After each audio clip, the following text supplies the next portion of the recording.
Welcome to Rights Conversations, a policy and legal advocacy center podcast series focused on the subject of human rights.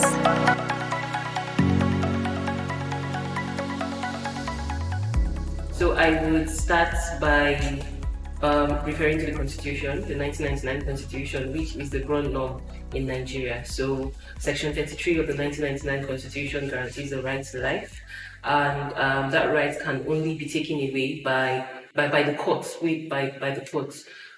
We also have Section 34 of the 1999 Constitution that provides for the right to dignity of human persons, and it really just basically says everyone's dignity is to be preserved, and it's not to be taken away. In areas of torture, people should not have to go through torture and what have you. So we also have Section 35 of the 1999 Constitution that provides for the right to personal liberty, and Section 36 that provides for the right to dignity, the right to fair hearing. The Constitution is the broad norm, but Nigeria is also signatory to a couple of treaties, like the Universal Declaration of Human Rights, the International Convention of Civil and Political Rights, and the African Charter on Human and People's Rights. All of these rights are also provided for under these treaties, and Nigeria is a signatory to. Specifically for criminal justice, we have the Administration of Criminal Justice Act. We have the Police Act, and then we have there are several other laws, like the EFCC Act and other laws relating to criminal administration in Nigeria that provides for some of these rights that you mentioned.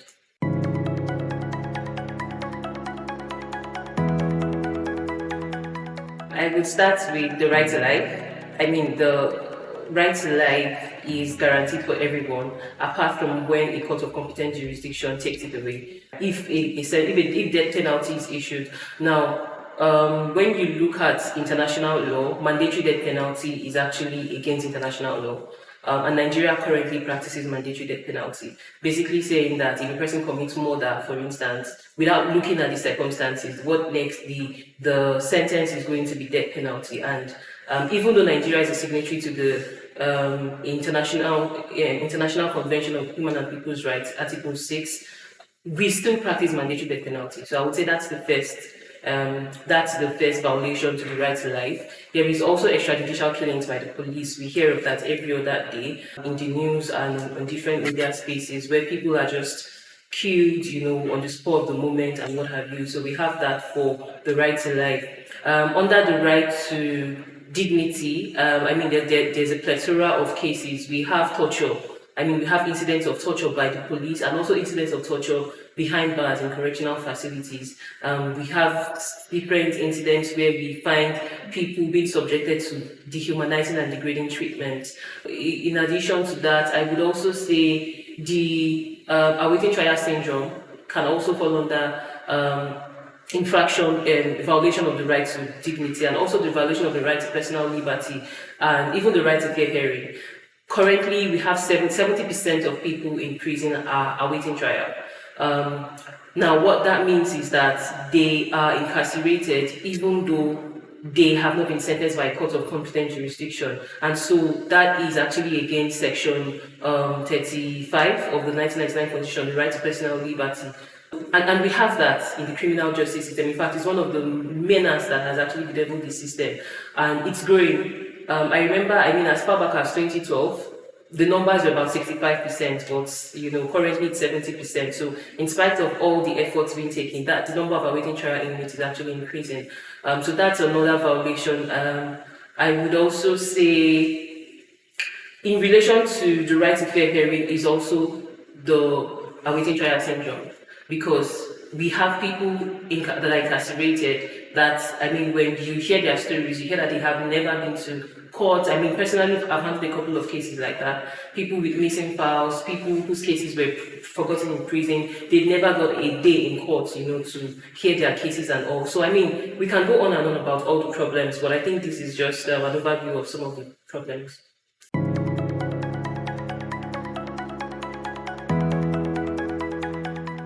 Mob justice, jungle justice, it's called different things, lynching. We've seen a lot of those kind of cases where people just take the law into their own hands. And yes, even though I had mentioned that extrajudicial killing is mostly done by state actors, we find all of these mob killings First of all, it's the fact that nobody has a right to take the life of anyone. Even if somebody is caught in the commission of a crime, we are going to get ourselves into a state of anarchy if we all take laws into our own hands. So I think first of all, when you see this incident online or when you see it on the news, you find that most times it happens in areas where there are not too many educated persons. So I would say first of all, maybe the people don't know, they don't really understand the implication of what you're doing. There are several factors like poverty, illiteracy, frustration, people just taking out their anger and all of that. So I would say, first of all, that it is in violation of the right to life. And secondly, that a lot of work needs to be done in creating awareness, right? A lot of work needs to be done in creating awareness for people to know that irrespective of whatever happens, you need to follow what the law says. And for most of these areas or these communities, if the challenge is with getting a court or maybe getting a police station, they always have like traditional leaders or maybe like community leaders that they can hand over those people to. Maybe if someone is caught in the commission of the crime, you can easily hand over the person and then the community leaders will take it up from there. But basically that it is actually in violation of the right to life. People need to know that if you kill somebody because you think the person has committed a crime, by virtue of what the law says currently in Nigeria, you will actually be killed because death penalty is still existing in Nigeria. So maybe that message needs to be passed across that you don't have the right to take another person's life.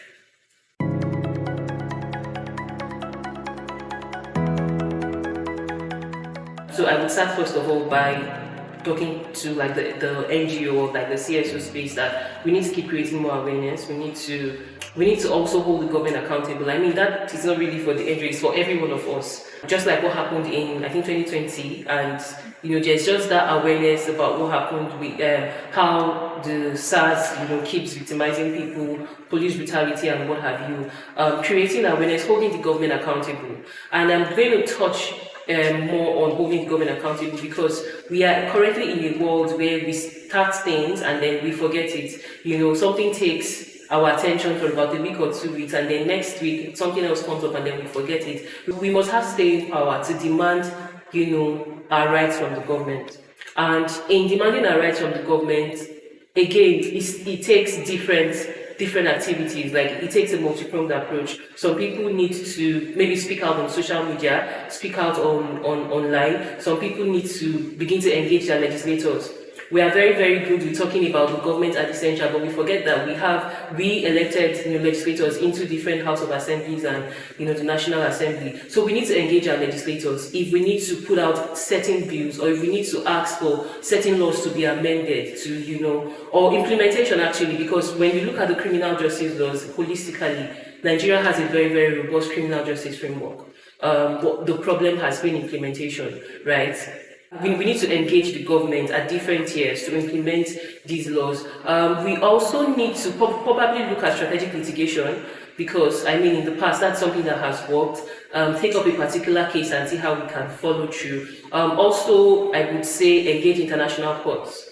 I think it was last year or the year before the last when we had like the Twitter ban and, NGOs went and engaged the ECOWAS court and were able to get the court to speak to the issue, and they said the Nigerian government acted ultra-vires their power by banning Twitter. So there are different approaches to this thing. We can use one, but everybody has to find their role, right? Everybody has to find their role.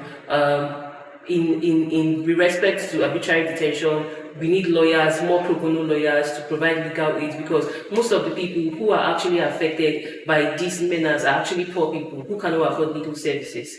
We also need to call, for instance, for the decriminalization of petty offences.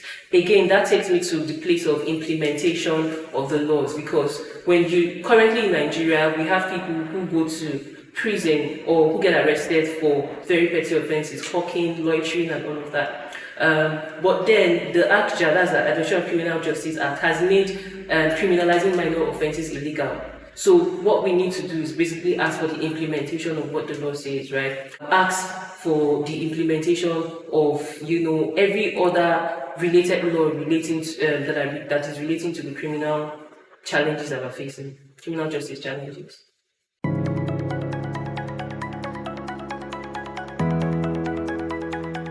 So when you look at the criminal justice system, there are three major actors: the police, the judiciary, and the prison.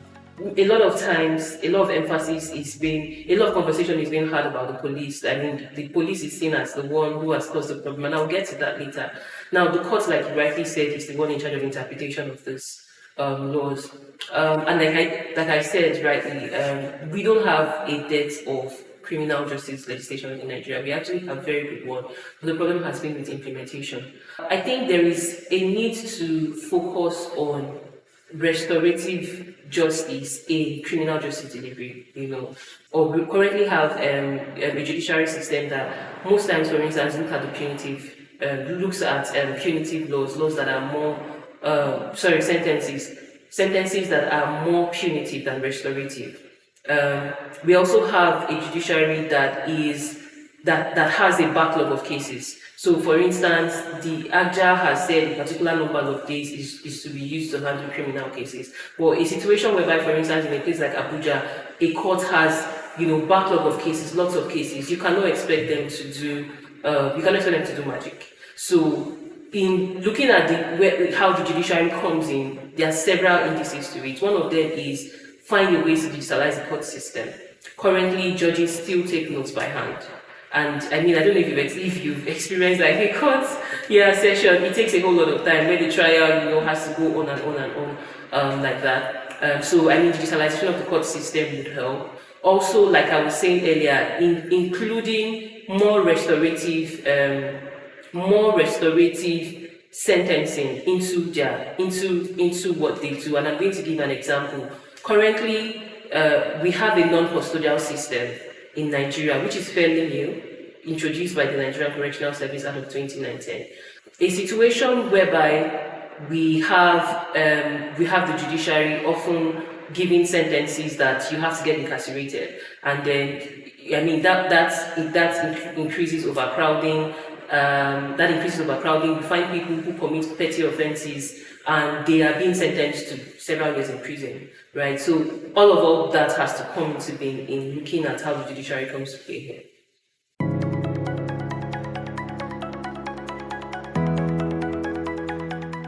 So I look at legal aid as the government aspect of legal aid and the other aspects, which encompasses like the non-governmental organizations and other organizations that provide legal aid services. So the Legal Aid Council, by virtue of the law, is the one that has the power to provide legal aid services in Nigeria, both civil and criminal cases. And then we also have organizations who provide access to justice, legal aid services. I know the NBA has a legal aid feeder, our organization, who behind Mass Africa, and a couple of other organizations are doing this. Now to the question on effectiveness.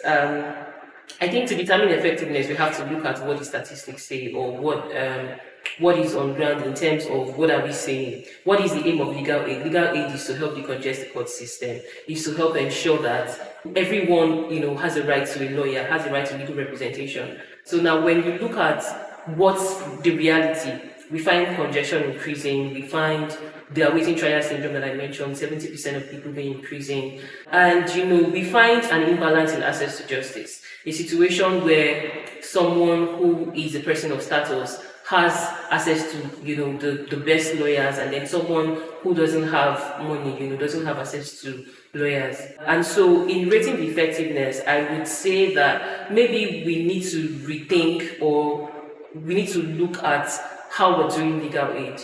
Now, currently, legal aid is usually done at the point of the prison, and thank God we had gone through the criminal justice link from police to courts to prison. Now, the problem usually starts from the place of the police. It's at the place of the police that the police is the gateway to the system. And so from the police, we have people that should be in the system, but we also have people that don't have any business being in the system. We have people, for instance, that have committed civil infractions, but then somehow maybe the complainant knows somebody, and then someone is being arrested for not paying debt or something. I mean, not paying a debtor, that's a civil infraction, but then we bring them, we usually find cases like that in courts. So we have that. We have cases of arbitrary arrests, we have different kind of cases from the police. Maybe we should look at legal aid as a system that should start from the prison, from the police, and not waiting till we get to the prison. Because I mean, even for us, that was something that we had to learn. We started our work by providing free legal services to awaiting trial inmates. But then, after about 2 or 3 years, we realized that we could continue this work for the next 20 years and nothing would end, nothing would change. I mean, we'll be able to help people get out of the system, people that shouldn't be in the system, but the supply side is not being dealt with. So, in terms of effectiveness of legal aid in Nigeria, I would say it's not been as effective because the numbers have been going up. 2012, it was 65%, 2023 is 70%. And between this time, a lot of interventions have come in. So what happened? It means that those interventions have not been as effective as they should be. So maybe we need to rethink the way we do legal aid by starting from the supply side. Can we begin to work with the police to ensure that people that don't have any business being in the system are diverted away from the system? Can we begin to look at non-custodial sanctions? Or even restorative justice. Restorative justice is that mechanism that basically says if someone has committed a minor offense, we just try to create a process that the victim of the crime is taken care of. The person is probably subjected to non-custodial sanctions and the person gets out of the system. So the summary of my thoughts on that is that we can do more in terms of the way we do legal aid delivery in Nigeria. It's not been as effective as it should be.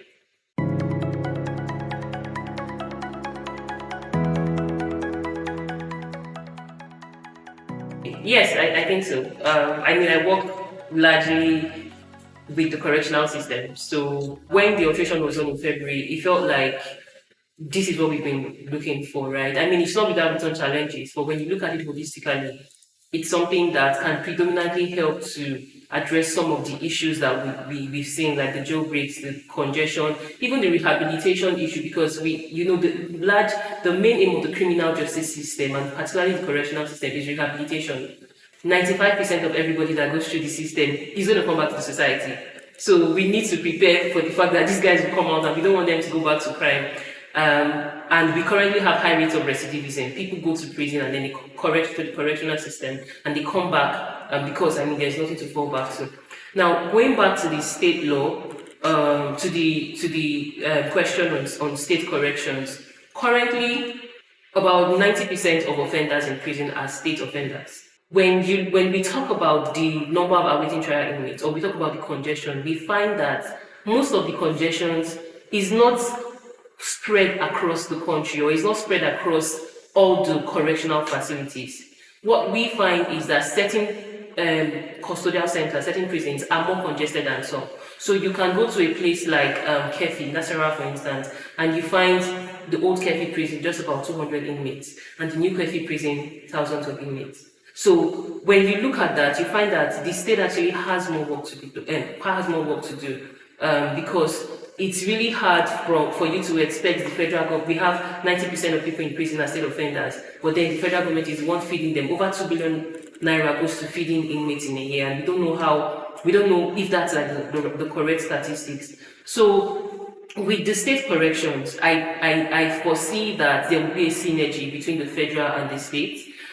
We can bring in things like public-private partnerships. Like for instance, in the US and other parts of the world, we have people who manage private, there's public-private partnerships. Private individuals are able to work with the correctional system. We have things like industries in prison because, currently the inmates are idle. And so that's why they will go into the system and they will come out and there's nothing for them to fall back on. But imagine if, now we are looking to have state corrections. With the state corrections, we can bring in private individuals to partner with the states, and then we are able to institute industries. You can get, inmates. Currently, we actually have inmates that, produce things. Then we have like a market that people are able to buy that. I think it's something that is really, really great. Things like the security architecture, things like the issue of the jailbreak. I feel like the federal and the state partnership will actually go a very long way in strengthening correctional institutions. And there's a lot of conversation that is currently ongoing concerning the draft of a state model law for the various states, concerning the strategies, the models that the states are going to use, and also, I think it's a good thing, and it's something that should predominantly help correctional management. The other thing you can look at again is the data management, even the technology, inclusion of technology into corrections and all of that. So I think it's a great one, it's innovative, and if it's properly implemented, it will go a long way in helping the system.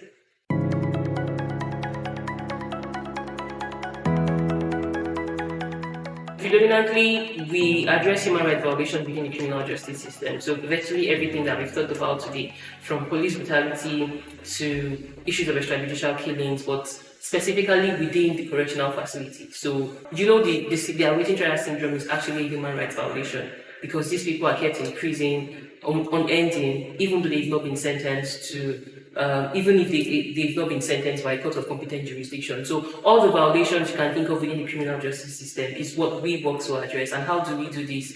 A core aspect of our work is providing legal assistance and legal aid to indigent pretrial detainees, vulnerable populations behind bars, juveniles in prison, women, incarcerated women, and also supporting building the capacity of correctional officers. We are also very big on integrating technology in our work. And so how do we do that? We help to connect pro bono lawyers to indigent pretrial detainees, and then we've also created a platform that allows top law firms, top companies, top organizations to do pro bono work through our platform. And then very recently, at the beginning of this year, we began to look at system strengthening. Just what I was saying earlier, that we can continue providing legal aid and not much is going to change. But how do we now work with the criminal justice actors to ensure that these violations are, these violations stop? So one of the major programs that we have right now is our police duty solicitor scheme, which basically is us working with the police. We send pro bono lawyers to the police station, and they work with the police and divert cases that don't have a business in the criminal justice system away from the system. And so, in the past, that has actually we've had like great impacts, impact stories from organizations that have used the scheme, and we're looking to see how we can scale that. So currently we've supported over 7,000 indigent pretrial detainees. We have over 200 lawyers, pro bono lawyers in our network, and they've logged in about 700,000 hours of pro bono services. I could go on and on and on, but we are looking to scale in the coming days, and we are scaling with technology. Really, how we're trying to see how, because currently our work is currently in 7 states. We added 2 states recently, but we're looking to see how we could scale to other parts of the country where our services are needed. And then finally, we're doing some very in-depth work on juveniles on death row. We had talked about death row, about death penalty at the beginning, and we actually currently have so many minors on death row in some parts of Nigeria, northern part of Nigeria. So we're doing a lot of work around that, just shining the light on it, and then just calling, because it's a human rights abuse, and then just calling the attention of the government and relevant stakeholders to that. So, that's a summary of some of the things we're doing.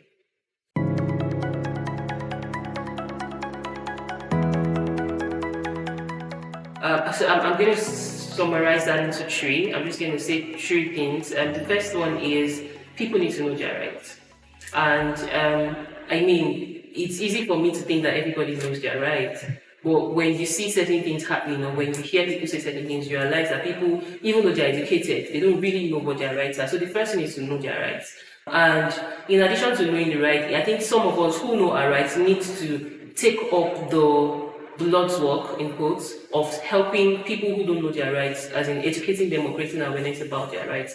So that would mean maybe sharing this in their local languages, explaining it to them in ways that they could understand, whatever it means that we can use. So that's the first thing, because you cannot protect human rights if you don't know what those rights are. The second one would be, we need to, so let me use the word, do human rights, like ensure that human rights are protected amongst ourselves. It's very easy for us to push the baton to the government and say, the government is the one, legally expected to protect human rights by virtue of the Constitution. But we also have to look inward and ensure that, around us, we are not, violating people's human rights. We don't have somebody, for instance, living with us that is under slavery, under the guise of house help. And we find that a lot. We don't have the mob justice thing that you talked about. That happens a lot in rural communities. So we have to, first of all, know our rights, and then secondly, ensure that we are also protecting or doing, and protecting people's rights. And then the final one is to demand for human rights or engage the government, right? Engage the government to protect human rights. And so that would mean knowing the different agencies that should carry out, that should that should actually protect these rights, continue speaking about it. I've often heard people say that, people in the non-profit space, what they do is speak and talk. And I think at first I felt like, oh yeah, it looks like, that's what's happening. But I just realized that we need to keep talking. Different approaches can be used, but in all of it, we have to keep these topics at the front burner of the conversation. Because the moment we begin to look away and say, oh, we talked about that yesterday, what's the point? Then we are going to be shooting ourselves in the foot. Because even though our rights are not infringed on today, it doesn't mean that tomorrow something cannot happen. So basically, just to summarize, we need to know our rights, ensure that other people also know their rights. Secondly, we need to ensure that we are also protecting those rights for the people around us, and we're speaking about it. And then finally, we need to demand that our human rights are protected. So that's it. This is PLAC Rights Conversations. Thanks for joining us. Subscribe and stay up to date with upcoming episodes. Ensure to follow PLAC across our social media platforms at PLAC NG.